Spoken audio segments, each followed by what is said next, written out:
শিক্ষামন্ত্রী ধর্মেন্দ্র প্রধানের পদত্যাগেও থামছে না ভারতের শিক্ষার্থীদের ক্ষোভ। প্রতিশ্রুতি ভঙ্গ ও দমন পীড়নের অভিযোগে মোদী সরকারকে এবার সরাসরি আলটিমেটাম দিল যুবদের নেতৃত্বাধীন ককরোচ জনতা পার্টি সিজেপি। তাদের স্পষ্ট দাবি, আটক শিক্ষার্থীদের অবিলম্বে মুক্তি না দিলে দিল্লি থেকে বিহার ফের অবরুদ্ধ হবে পুরো ভারত। পরীক্ষার প্রশ্নপত্র ফাঁস ও অনিয়মের বিরুদ্ধে লাখ লাখ তরুণের এই অভূতপূর্ব আন্দোলন কাঁপিয়ে দিয়েছে দিল্লির মসনদ।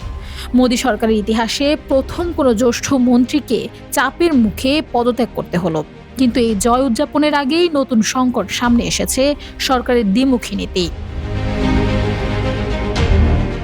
সিজেপির অভিযোগ, কোনো শাস্তিমূলক ব্যবস্থা নেওয়া হবে না বলে জ্যেষ্ঠ মন্ত্রীরা আশ্বাস দিলেও বাস্তবে শত শত শিক্ষার্থীর ওপর নেমে এসেছে পুলিশি হয়রানি।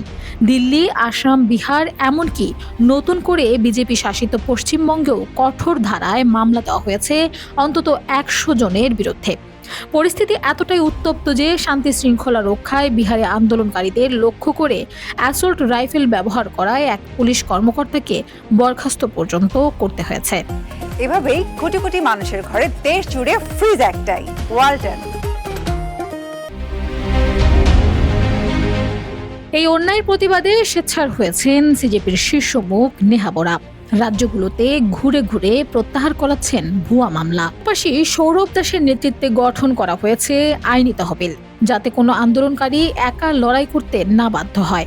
সুপ্রিম কোর্টও ইতিমধ্যেই দিল্লির পুলিশি বর্বরতার বিরুদ্ধে স্বাধীন তদন্তের নির্দেশ দিয়েছেন। প্রধান বিচারপতি মনে করিয়ে দিয়েছেন, শান্তিপূর্ণ প্রতিবাদ ভারতের সংবিধানসম্মত অধিকার।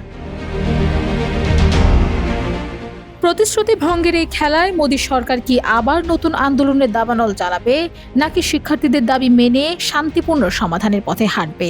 পুরো ভারত এখন অপেক্ষায় আছে সরকারের পরবর্তী পদক্ষেপের দিকে। Desk report, Bangladesh bulletin.